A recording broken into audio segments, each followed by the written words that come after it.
What are we? Who are we? Well, we are Americans. We share common hopes, we share common dreams, we share common aspirations. We're going through common struggles. I mean, the fact of the matter is that everybody here, and I look at this audience and it's representative of the country, everybody here is connected in some fashion.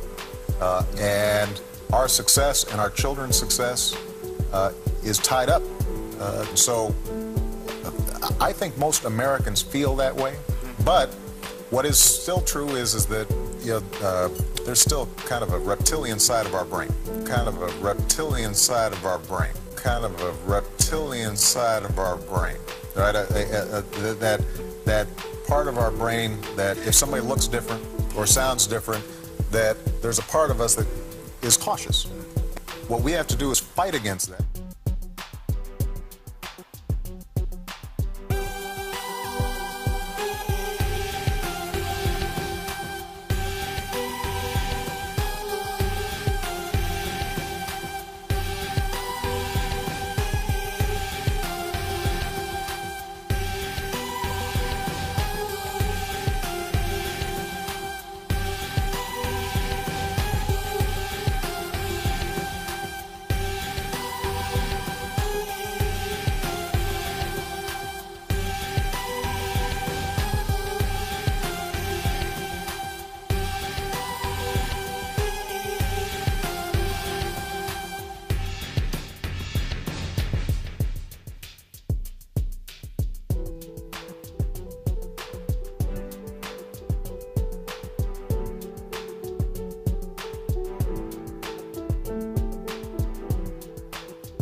Get into gold.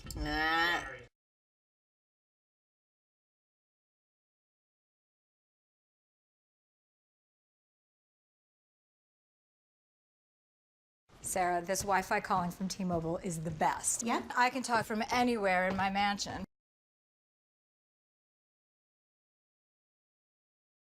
I already have it. You sound great in my hydroponic kale garden.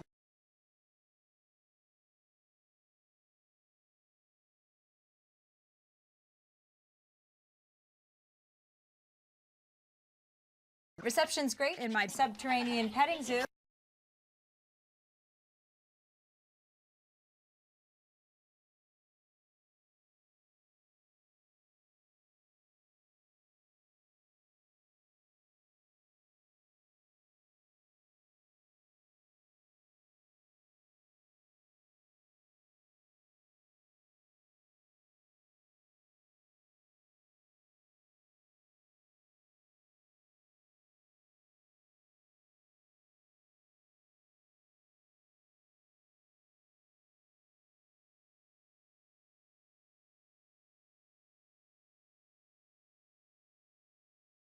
Crystal clear from my trophy room.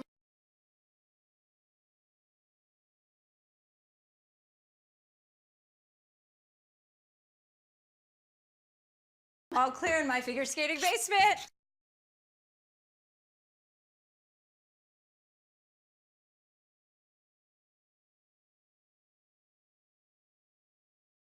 Sounds great from my underground delivery room. Sorry, it's a boy.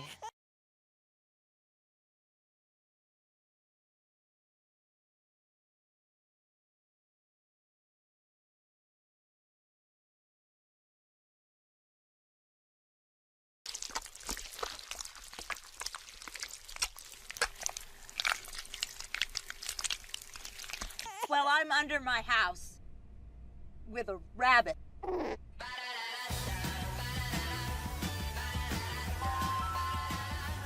Sorry, it's a boy. Sorry, it's demented parasites.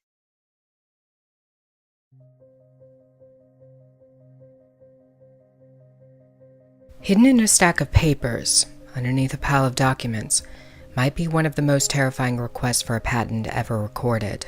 And it comes from one of the most well-known tech companies in the world. What on earth is it? And why is there almost no press about this device? Just one website found out about the patent and published an article. Gizmodo, a popular tech blog, dubbed the gadget the Vampire Watch. Why did they call it this? Because the device sucks your blood, literally. Google quietly requested a patent back in May 2014 with the US government. It was for a device to be worn around the wrist, something like a watch, although the patent indicates that it is not for time tracking purposes. Google provides diagrams for their invention. You can see that the company plans to market this product as a needle-free device that draws blood out of the human body. In most cases, blood can be extracted from a person using a needle as the point of entry into a vein. But now, no needle is needed, just the Vampire Watch. Google happily boasts that the device can be used to analyze and track just about everything that goes on inside of the body, such as hormone levels, enzymes, reagents, proteins, cells and molecules including blood glucose. Most people would think that such a device would be beneficial for diabetic patients who must check their blood sugars routinely. But as you can see, Google is looking beyond the multi-billion-dollar diabetic market. The Vampire Watch can literally track just about everything that happens inside of your body. Before you say that this is a good thing, that this device could save countless lives, consider what it could potentially open up. Tech companies have already led the way in the largest violation of privacy rights in the history of the world. The very notion of privacy has been stripped from the World Wide Web. There is no such thing. It doesn't exist.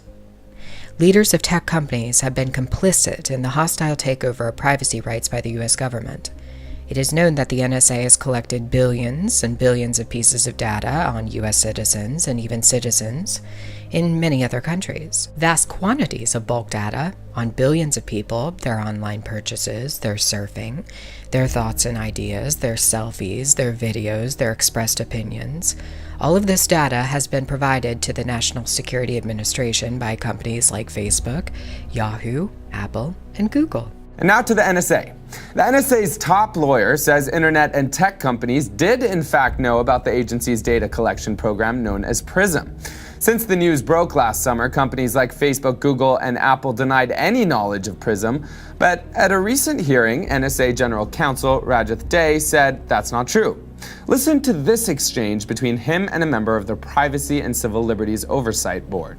Early on in the debate, there were some statements by companies who may or may not have been involved in the program saying, well, we never heard of PRISM. But whether they ever heard of PRISM, any company that was from whom information was being obtained under 702 knew that it was being obtained.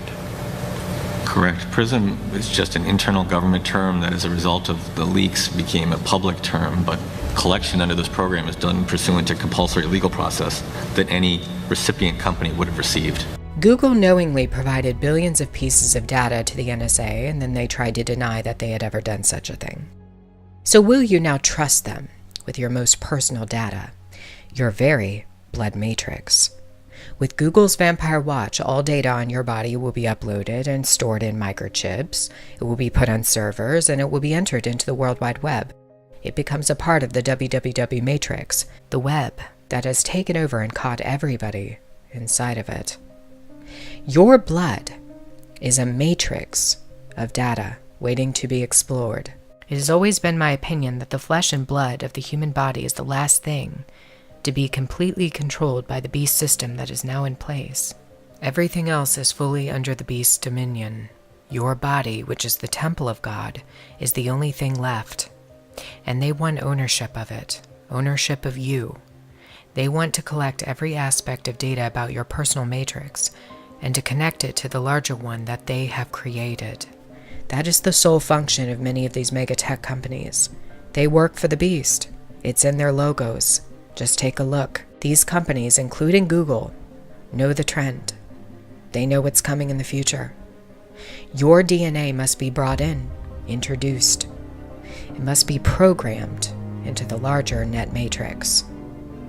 This is the reason the Vampire Watch is such a terrifying apparatus. Your body becomes hardwired to the web, and all of the data about your flesh and blood becomes absorbed into the matrix.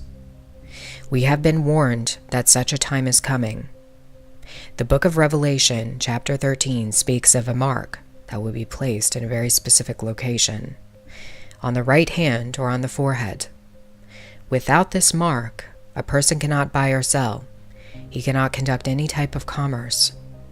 Was Revelation prophesying the hardwiring of every person upon the earth to the matrix, that a technology would be utilized to bring all into the 666 web they have built?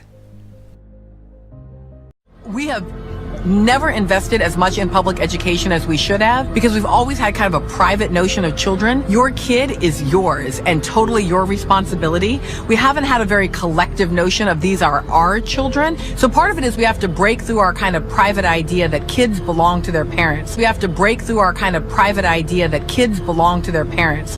Take a look at this.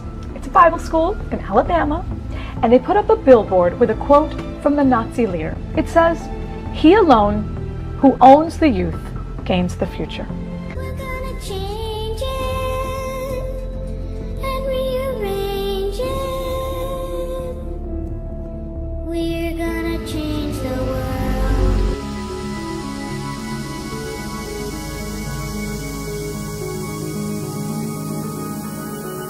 Take heed that no man deceive you.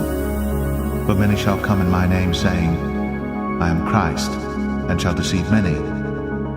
And ye shall hear of wars, and rumors of wars. See that ye be not troubled, for all these things must come to pass, but the end is not yet. For nation shall rise against nation, and kingdom against kingdom, and there shall be famines, and pestilences, and earthquakes in divers places. All these are the beginning of sorrows. Then shall they deliver you up to be afflicted, and shall kill you, and ye shall be hated of all nations for my name's sake. And then shall many be offended, and shall betray one another, and shall hate one another. And many false prophets shall rise, and shall deceive many. And because iniquity shall abound, the love of many shall wax cold. But he that shall endure unto the end, the same shall be saved. And this gospel of the kingdom shall be preached in all the world for a witness unto all nations, and then shall the end come.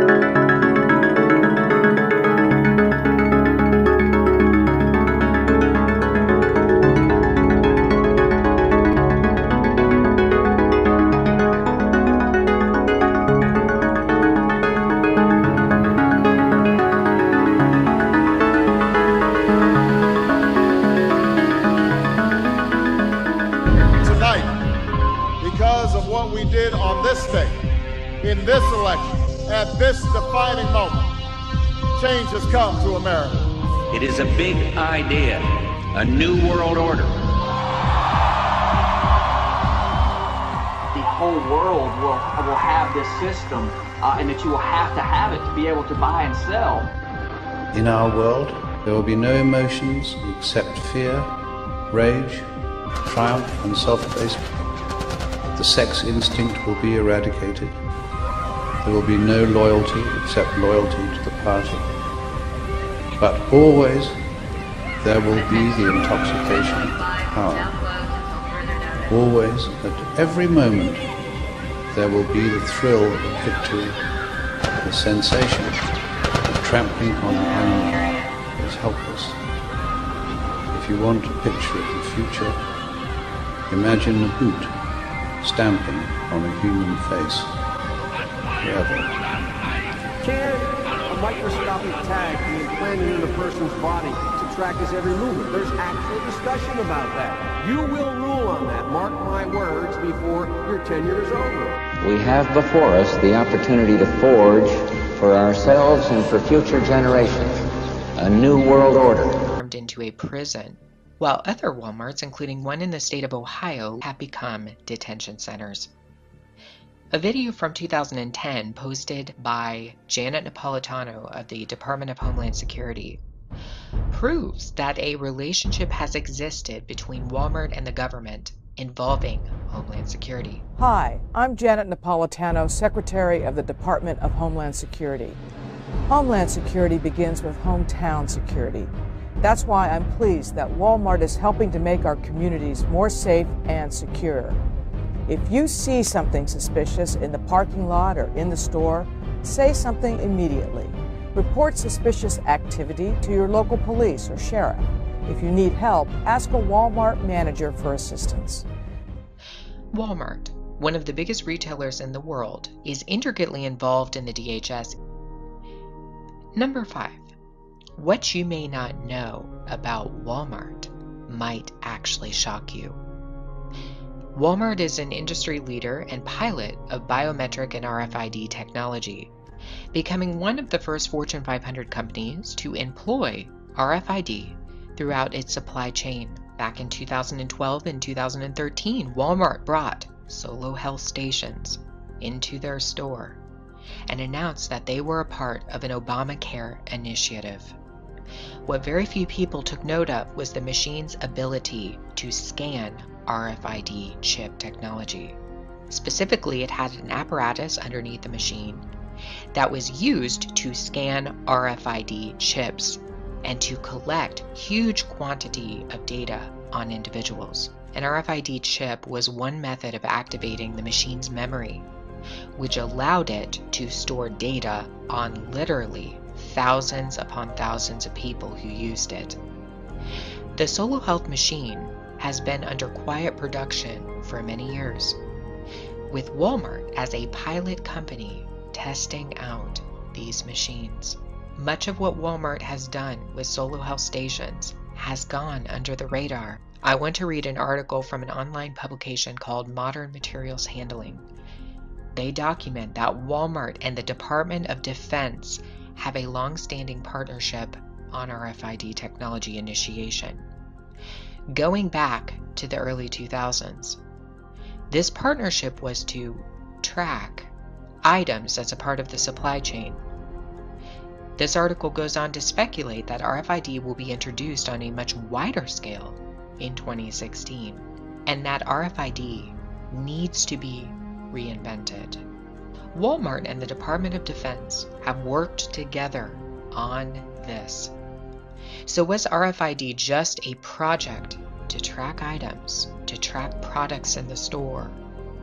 Or perhaps was it for another reason, to track something else? Are Walmarts now transitioning to their true purpose? What? Yeah?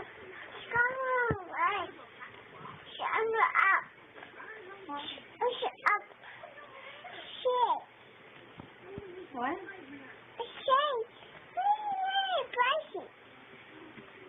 Just tell me, what were you saying? Yeah? Mm-hmm. Okay. You're going up? Is that what she said? Yeah? Up and up? Who's coming?